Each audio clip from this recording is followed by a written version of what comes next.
ಎರಡು ದೇವಸ್ಥಾನ ಇದು, ಟ್ವಿನ್ ಟೆಂಪಲ್ ಅಂತ ಕರಿತೇವೆ. ಅದು ರಾಜನ ಹೆಸರಿಗೆ, ಈ ಕಡೆ ರಾಣಿ ಹೆಸರಿಗೆ ಹೊಯ್ಸಳೇಶ್ವರ, ಶಾಂತಲೇಶ್ವರ ಅಂತ ಕರೀತಾರೆ. ಈ ಎರಡು ನಂದಿಗಳಿದೆ. ಅತಿ ಸುಂದರವಾಗಿರ್ತಕ್ಕಂಥ, ಉತ್ಕೃಷ್ಟವಾಗಿರ್ತಕ್ಕಂಥ ಕಲೆ ಈ ನಂದಿಯಲ್ಲಿದೆ. It have been decorated from horn to hoof. ಕೊಂಬಿನಿಂದ ಗೊರಸಿನವರೆಗೆ ಆಭರಣಗಳನ್ನು ಅಲಂಕಾರ ಮಾಡಿ. ಅತಿ ಎತ್ತರವಾದ ನಂದಿ ಇರೋದು ಲೇಪಾಕ್ಷಿಯಲ್ಲಿ. ಸಾಮಾನ್ಯ ಹಸುಗಳು, ಎತ್ತುಗಳು ಮಲಗಿದಾಗ ಬಾಲ ಕಾಲಿಂದ ಸಂಧಿ ಆಚೆ ಬಂದಿದೆ. ಅಷ್ಟು ಇನ್ ಡೀಟೇಲ್ ಆಗಿ ವರ್ಕ್ ಮಾಡಿದ್ದಾರೆ. ಇದು ಬಿಟ್ಟು ಇನ್ನೊಂದು ನಂದಿ ಆ ಕಡೆ ಇದೆ. ಈ ಎರಡು ನಂದಿಗಳಿದೆ. ಅತಿ ಸುಂದರವಾಗಿರ್ತಕ್ಕಂಥ, ಉತ್ಕೃಷ್ಟವಾಗಿರ್ತಕ್ಕಂಥ ಕಲೆ ಈ ನಂದಿಯಲ್ಲಿದೆ. It have been decorated from horn to ಹೂಫ್.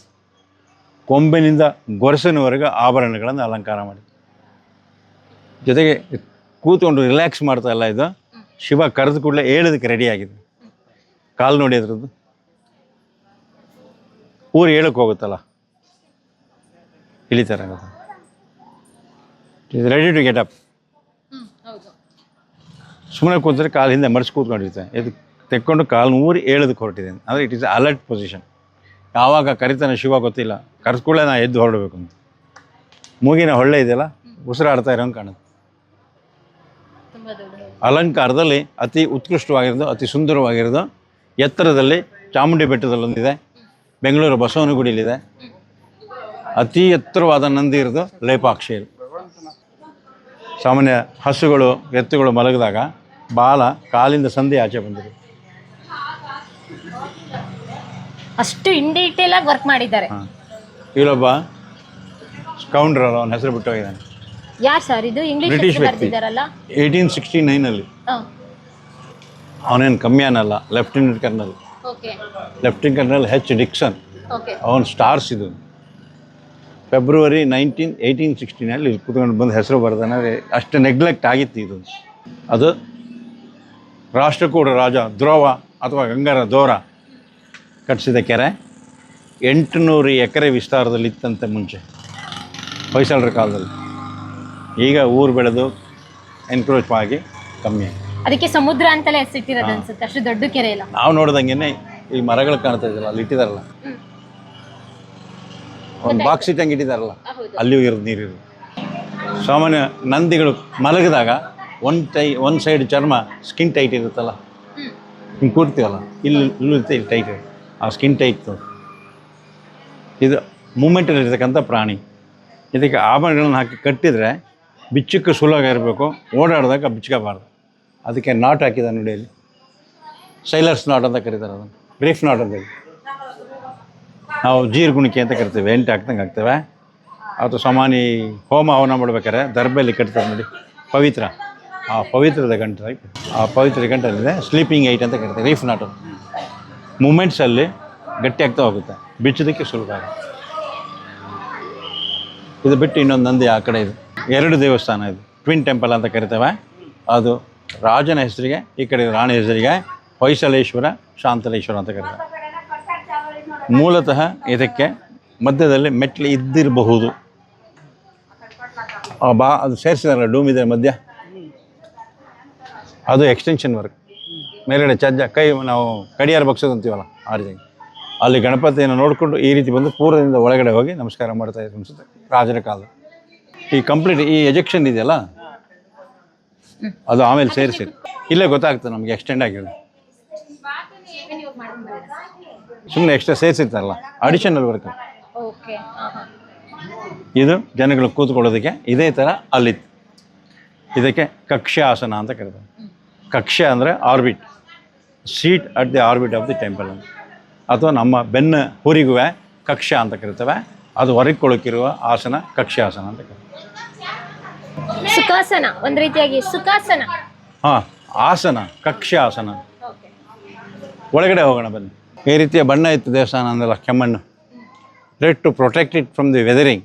ಹಿಂದೆ ಈ ರೀತಿ ಹೊಡಿತಿದ್ರು. ಬೇಲೂರು ನೋಡಿದ್ವಲ್ಲ ಶಿಲಾಬಾಲಿಕೆ, ಇಲ್ಲೂ ಕೂಡ ಇತ್ತಂತೆ.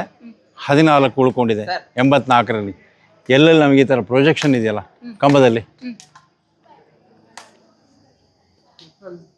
ಅಲ್ಲಿದೆ 2 ಉಳ್ಕೊಂಡಿದೆ ನೋಡಿ. 3 ಇದೆ ಹೊರಗಡೆ, ಒಳಗಡೆ 11 ಇದೆ. ಅದು ಕೂಡ ಪೂರ್ತಿಯಾಗಿ ಉಳ್ಕೊಂಡಿಲ್ಲ, ಎಲ್ಲ ಡ್ಯಾಮೇಜಸ್ ಆಗಿದೆ. ಹಾಗಾಗಿ ಬಹುಶಃ ಬಿಟ್ಟಿರ್ಬೇಕು ಇಲ್ಲಿಗೆ. ಇದು ನೋಡಿದಾಗ ಗೊತ್ತಾಗುತ್ತೆ ನಿಮಗೆ ಯಾವ ರೀತಿ ಫಿಕ್ಸ್ ಮಾಡಿದ್ರು ಅಂತ. ಟಂಗ್ ಅಂಡ್ ಗ್ರೂ ಅಂತೀವಲ್ಲ, ಆ ವಿಗ್ರಹದ ಮೇಲುಭಾಗ ಮತ್ತು ತಳಭಾಗದಲ್ಲಿ ಪಿವೋಟ್ಸ್ ಮಾಡಿದ್ದಾನೆ. ಅಲ್ಲಿ ಸಾಕೆಟ್ ಇದೆ ನೋಡಿ, ಹೋಲ್ ಇದೆಯಲ್ಲ, ಅದೇ ಥರ ಇದರೊಳಗಡೆ ಹೋಲ್ ಇದೆ.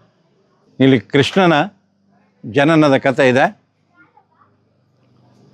ಅತಿ ಸುಂದರವಾಗಿರ್ತಕ್ಕಂಥ ಗ್ರೀಟಿಂಗ್ ಕಾರ್ಡ್ ಕೂಡ ಕಳಿಸ್ಬೋದು. ತಾಯಿಯ ಮಮತೆ, ತನ್ನ ಮರಿಗೆ ಮಕ್ಕಳು ಊಟಕ್ಕೆ ಕೊಡೋದು ಅಂತಾರಲ್ಲ, ಆಹಾರ ಕೊಡ್ತಾನೆ ಹಂಸ. ಇಲ್ಲಿ ಕೃಷ್ಣ ಜೈಲಲ್ಲಿರ್ತಾನೆ, ಅವನ ಜನನ ಆಗುತ್ತೆ. ವಸುದೇವ ಕೃಷ್ಣನನ್ನು ಸಾಗಿಸಿ ಯಶೋದೆಗೆ ಕೊಡ್ತಾನಲ್ಲ ನದಿಯನ್ನು ದಾಟಿ.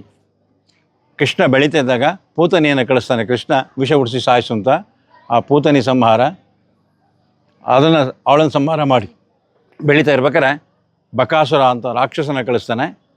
ಆ ಬಕಾಸುರನ ಸಂಹಾರ, ಯಮಳಾರ್ಜುನ ಶಾಪ ವಿಮೋಚನೆ, ಒಬ್ಬ ಶಕಟಾಸುರ ಅಂತ ಒಬ್ಬ ರಾಕ್ಷಸ ಎತ್ತಿನ ಗಾಡಿಯ ರೂಪ ಹಾಕ್ಕೊಂಡು ಬರ್ತಾನೆ, ಅವನ ಸಂಹಾರ ಮಾಡ್ತಾನೆ. ಇಲ್ಲಿ ನವನೀತ ಚೌರ, ಬೆಣ್ಣೆಗಾಳ ಕೃಷ್ಣ. ಹಿಂದೆ ಎಲ್ಲ ಬೆಣ್ಣೆನ ಮಡಿಕೆಯಲ್ಲಿ ನೇತಾಕ್ತಾಯಿದ್ರು, ನೀಲ ಅಂತ ಕರೀತಾರೆ ಅದನ್ನು ಹಳ್ಳಿ ಕಡೆ. ಕಾಳಿಯ ಮರ್ದನ, ಅಲ್ಲಿ ದೊಡ್ಡದು ನೋಡಿದ್ವಲ್ಲ ಗೋವರ್ಧನ ಗಿರಿಧಾರಿ, ಗೋವರ್ಧನ ಬೆಟ್ಟ ಎತ್ತುತ್ತಾನಲ್ಲ. ಧೇನುಕಾಸುರ ಅಂತ ರಾಕ್ಷಸ ಹಸುವಿನ ರೂಪದಲ್ಲಿ ಬರ್ತಾನೆ, ಅವನನ್ನು ಸಂಹಾರ ಮಾಡ್ತಿರೋ ಕೃಷ್ಣ. ಇಲ್ಲಿ ದಾರಿಯಲ್ಲಿ ಹೋಗ್ತಾ ಇರ್ತಾರೆ ಬಲರಾಮ ಕೃಷ್ಣ, ಒಬ್ಬಳು ಕುಬ್ಜ ಬರ್ತಾಳೆ, ಹಂಚ್ ಬ್ಯಾಕ್ ಲೇಡಿ, ಕುಬ್ಜ ಶಾಪ ವಿಮೋಚನೆ. ಬಲರಾಮ ಮತ್ತು ಕೃಷ್ಣ ಮುಷ್ಟಿಕಾ ಚಾಣೂರ ಅಂತ ಇಬ್ಬರು ಮಲ್ಲ ಯುದ್ಧರ ಜೊತೆ ಯುದ್ಧ ಮಾಡ್ತಾರೆ. ಇದು ಕಂಸ ಸಂಹಾರ. ಕುವಲೆಯ ಪೀಡ ಅಂತ ಆನೆ ಬರ್ತದಲ್ಲ ಕಂಸಂದು, ಅದನ್ನು ಸಂಹಾರ. ಮೇಲ್ಗಡೆ ಅವತ್ತಿನ ಲೈಫ್ ಇರ್ತಾಯಿತ್ತಲ್ಲ, ನಾವು ಒಂದು ಊರು ಒಂದು ಹೋಗ್ಬೇಕಾದ್ರೆ ಸಾಗಿಸ್ತೇವಲ್ಲ, ಅಡ್ಡೆ ಕಟ್ಕೊಂಡು ವ್ಯಾಪಾರಿ. ನಾವು ಹುಡುಗರಿದ್ದಾಗ ಬೊಂಬೆ ಮೀಟಿಂಗ್ ಬರೋ ಈ ಥರ ಬರ ಡಬ್ಬನ ತಗೊಂಡು ಗಂಟೆ ಹೊಡ್ಕೊಂಡು. ಇಲ್ಲಿ ಬೆಲ್ಲಿದೆ ನೋಡಿ. ಈ ದ್ವಾರಪಾಲಕರ ಆಭರಣದ ಅಲಂಕಾರ ಅತಿ ಅದ್ಭುತವಾಗಿದೆ. ಜೊತೆಗೆ ಅವರ ಮೂಮೆಂಟ್ಸನ್ನು ಕೂಡ ತೋರಿಸಿದ್ದಾನೆ. ಅವರು ನಾವು ಬರೋದಕ್ಕೆ ಮುಂಚೆ ಅವ್ರ ಪೊಸಿಷನ್ನ ಚೇಂಜ್ ಮಾಡಿದ್ದಾರೆ, ಶಿಫ್ಟ್ ಆಗಿದ್ದಾರೆ. ಆ ಗಂಟೆ ನೋಡಿ ಹೆಂಗಾಡಿದೆ, ಗಂಟೆಗೆ ಹಾಕಿರೋ ಸರಪಣಿ ಇದೆಯಲ್ಲ, ಇಟ್ ಇಸ್ ವೇವಿ. ಅವನು ಜಾಸ್ತಿ ಹೊತ್ತಾಗಿದ್ರೆ ಅದು ಒಂದು ಕಡೆ ತಾಡೋದು, ಹಿಂಗೆ ನಿಂತಾರೆ ಸಡನ್ ಹಿಂಗೆ ಮೂವ್ ಮಾಡಿದ್ರೆ ವೇವ್ಸ್ ಆಗುತ್ತಲ್ಲ.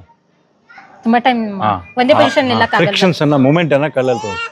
ಇಲ್ಲಿ ಅಷ್ಟದಿಕ್ಪಾಲಕರದ ಬೇಲಲ್ಲಿ ತೋರಿಸಿದ್ನಲ್ಲ, ಇಂದ್ರ, ಅಗ್ನಿ, ಯಮ, ನೈಋತ್ಯ, ವರುಣ, ವಾಯು, ಕುಬೇರ, ಈಶಾನ ಅಂತೇಳಿ ದಿಕ್ಪಾಲಕರು. ಇಂದ್ರನಿಗೆ ಆನೆ ವಾಹನ ಕೊಟ್ಟು, ಸೋರ್ಸ್ ಆಫ್ ಎನರ್ಜಿ. ಸೂರ್ಯ ಹುಟ್ಟಿದ ಕೂಡಲೇ ನಮಗೆ ಶಕ್ತಿ ಬರ್ತದಲ್ಲ, ಅದಕ್ಕೆ ಶಕ್ತಿಯುತ ಪ್ರಾಣಿ ಆನೆ. ಅಗ್ನಿಗೆ ಟಗರನ್ನು ಕೊಟ್ಟರು. ನಮ್ಮ ಶರೀರದೊಳಗೆ ಎಲ್ಲಿವರೆಗೆ ಹೀಟ್ ಇರುತ್ತೋ ಅಲ್ಲಿವರೆಗೆ ನಾವು ಚೆನ್ನಾಗಿರ್ತೀವಿ. ಆ ಹೀಟನ್ನು ಕಾಪಾಡೋದ್ರಿಗೆ ಊಲು ಬಳಸ್ತೀವಲ್ಲ, ಟಗರಿಂದ ಬರುತ್ತೆ. ಯಾರು ಕೂಡ ಬೇಗ ಸಾಯಲಿಕ್ಕೆ ಇಷ್ಟಪಡಲ್ಲ. ಅದಕ್ಕೆ ಯಮನಿಗೆ ಕೋಣ ವಾಹನ ಮಾಡಿರು. ನಮ್ಮ ಸಾವು ಕೋಣ ಬಂದಾಗ ನಿಧಾನಾಗಿ ಬರಬೇಕು. ನೈಋತ್ಯನಿಗೆ ಮನುಷ್ಯನೇ ವಾಹನ ಮಾಡಿರೋ. ಋತುಮಾನಗಳು ನಿಂಗೆ ಹೆಂಗೆ ಬೇಕೋ ಹಂಗೆ ಉಪಯೋಗಿಸ್ಕೊಂಡು. ವರುಣ ಬಂದು ನೀರಿನ ದೇವರು, ಮೊಸಳೆಯ ವಾಹನ ಮಾಡಿರು. ವಾಯುವಿಗೆ, ಏರಿಗೆ ಮೂಮೆಂಟ್ಸ್ ಬೇಕಲ್ಲ, ಅದಕ್ಕೆ ಜಿಂಕೆ ವಾಹನ ಮಾಡಿರು. ಜಿಂಕೆ ಹೆಂಗೆ ಹೋಗುತ್ತೋ ಗಾಳಿನೂ ಹಾಗೆ ಬರುತ್ತೆ. ಕುಬೇರ ಐಶ್ವರ್ಯದ ಅಧಿಪತಿ. ಐಶ್ವರ್ಯ ನಾವು ಬಂದಾಗ ಕಂಟ್ರೋಲ್ ಮಾಡಬೇಕಂತ. ಕುದುರೆನೇ ಹೇಗೆ ಕಂಟ್ರೋಲ್ ಮಾಡ್ತೀವಿ, ಕುದುರೆನ ಕಂಟ್ರೋಲ್ ಮಾಡ್ತಾಯಿದ್ರೆ ಹೆಂಗಾಯ್ತು ಹಂಗೆ ಕೊಡೋದು. ಹಾಗೆ ನಮ್ಮ ಐಶ್ವರ್ಯನೂ ಕೂಡ. ಅದಕ್ಕೋಸ್ಕರ ಬಹುಶಃ ನಾವು ದುಡ್ಡು ಅಂತ ಕೇಳ್ಬೇಕಾದ್ರೆ ಹೆಂಗೆ ಕೇಳ್ತೀವಿ ನೋಡಿ, ಉಗುರು ಅಂತ. ಉಗುರು ಬೆಳೆದ್ರೆ ಕಟ್ ಮಾಡಬೇಕು, ಕಟ್ ಮಾಡಿದರೆ ಬೆಳೆಯುತ್ತೆ. ಹಣನೂ ಅಷ್ಟೇ, ಖರ್ಚು ಮಾಡಬೇಕು, ಸಂಪಾದನೆ ಮಾಡಬೇಕು. ನಾಟ್ಯ ಮಂಟಪ, ನಾಟ್ಯ ಮಂಟಪ ಅಲ್ಲೊಂದು ಇಲ್ಲೊಂದು ಎರಡಿದೆ. ಇಲ್ಲಿ ಎರಡು ದೇವಸ್ಥಾನ. ಕಾರಿಡಾರ್ ಬಹಳ ಅದ್ಭುತವಾಗಿದೆ. ಇಲ್ಲಿ ಮೇಲುಗಡೆ ವಿಗ್ರಹ ಕಾಣುತ್ತಲ್ಲ, ಇಲ್ಲೆಲ್ಲ ಮಿಸ್ ಆಗಿದೆ. ಇಲ್ಲಿ ಎರಡಿದೆ ನೋಡಿ.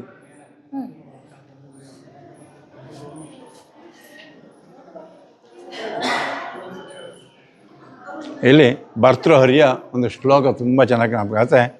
ವದಸಿ ಅದಿ ಕಿಂಚಿದಪಿ ದಂತರುಚಿ ಕೌಮುದಿ ಹರತಿದರ ತಿಮಿರಂ ಅತಿ ಘೋರಂ ಸ್ಫುರ ಅದರ ಸೀದವೆ. ಈ ಕಡೆ ಕೈನಲ್ಲಿ ಲೆಟ್ರ್ ಇತ್ತು ಅಂತ ಹೇಳಿದ್ರೆ, ಅವಳ ಮುಖ ಇದೆಯಲ್ಲ, ಸ್ಮೈಲಿ ಫೇಸ್ ಎಷ್ಟು ಚೆನ್ನಾಗಿ ತೋರಿಸಿದ್ದಾನೆ.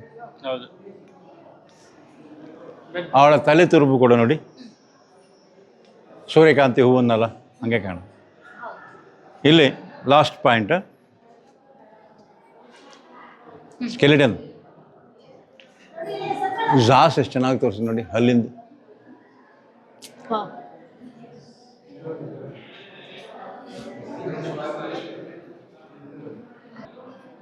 ಇವರು ದ್ವಾರಪಾಲಕರು. ಜಯ ವಿಜಯ ಬೇಲೂರಲ್ಲಿ ನೋಡಿದ್ದು. ಇವರು ಶಿವನ ದ್ವಾರಪಾಲಕರು. ಶಿವನ ದ್ವಾರಪಾಲಕರಿಗೆ ಚಂಡ ಪ್ರಚಂಡ ಅಂತೆಲ್ಲ ಕರೀತಾರೆ. ಶಿವನಿಗೆ ಗಣಗಳು ಬೇರೆ, ನಂದಿ ಭೃಂಗಿ. ಬೇಗ ಹೇಳ್ತಾರೆ ದ್ವಾರಪಾಲಕರು ನಂದಿ ಭೃಂಗಿ ಅಂತ ಹೇಳ್ತಾರೆ. ನಂದಿ ಭೃಂಗಿ ದ್ವಾರಪಾಲಕರಲ್ಲ, ಅವನ ಗಣಗಳು. ಇದು ಇವನಿಗೆ ಗಾಳಿ ಬೀಸಲಿಕ್ಕಿಂತ ಚೌರಿ ಬೇರೆ. ಒಳಗಡೆ ಕಾರ್ವಿಂಗ್ಸ್ ಇಲ್ಲಿ ಸ್ವಲ್ಪ ಕಡಿಮೆ, ಬೇಲೂರಲ್ಲಿ ಒಳಗಡೆ ಜಾಸ್ತಿ ಇದೆ ಕೆತ್ತನೆಗಳು. ಬೇಲೂರು ಒಳಗಡೆ ನೋಡಬೇಕು, ಹಳೆಬೀಡು ಹೊರಗಡೆ ನೋಡಬೇಕು ಅಂತ ಆಡು ಮಾತಲ್ಲಿ ಬಂದಿರೋದು. ಆದರೆ ಅದರ ಒಳ ಅರ್ಥ ಏನಪ್ಪ ಅಂದರೆ, ಹಳೆಬೀಡಲ್ಲಿ ರಾಮಾಯಣ ಮಹಾಭಾರತ ಪುರಾಣದ ಕಥೆಗಳಿದೆ, ನಮಗೆಲ್ರಿಗೂ ಗೊತ್ತಿರುತ್ತೆ. ಅದನ್ನು ಗ್ಲಾನ್ಸ್ ಮಾಡು, ಏನು ತೊಂದರೆ ಇಲ್ಲ, ಹೀಗೆ ಉಂಟು. ಅವ್ರು ಬರಲ್ಲ, ನಾನಿದ್ದೀನಿ. ಅದು ಬೇಲೂರಿನಲ್ಲಿ ಶಿಲಾಬಾಲಿಕೆಗಳು, ನಾಟ್ಯದ ಕೆತ್ತನೆ, ಸೂಕ್ಷ್ಮ ಕೆತ್ತನೆ ಜಾಸ್ತಿ. ಅದನ್ನು we have to study in deep ಅಂತ, ಒಳ ಹೊಕ್ಕು ನೋಡುವುದು. ಇದನ್ನು at a glance we can come to know. ಇವೆಲ್ಲ ಆ ಕಾಲದ ಶಾಸನ, ದತ್ತಿ ಶಾಸನ ಅಂತೀವಲ್ಲ. ಇದು 2 ದೇವಸ್ಥಾನ ಸೇರ್ತಕ್ಕಂಥ ಜಾಗ. ಬಹುಶಃ ನನ್ನ ಕಲ್ಪನೆ ಪ್ರಕಾರ ಇಲ್ಲಿ ಮೂಲತಃ ಹೊಯ್ಸಳರ ಕಾಲದಲ್ಲಿ ಬಾಗಿಲಿತ್ತು, ಕಾಣುತ್ತೆ ಡಿಸ್ಕಂಟಿನ್ಯೂ ಆಗಿರೋದು. ಇದನ್ನು ಆಮೇಲೆ ಸೇರಿಸಿರ್ಬೇಕು, ಅಡಿಷನಲ್ ವರ್ಕ್ ಆದ. ಇದು ಸ್ಟೆಪ್ ಮೇಲೆ ಹತ್ತಲಿಕ್ಕೆ ಡಾನ್ಸ್ ಆಗ್ತಿದ್ದನ್ನು ಕೂತ್ಕೊಂಡು ನೋಡೋದಕ್ಕೆ ಇದು ಗ್ಯಾಲರಿ.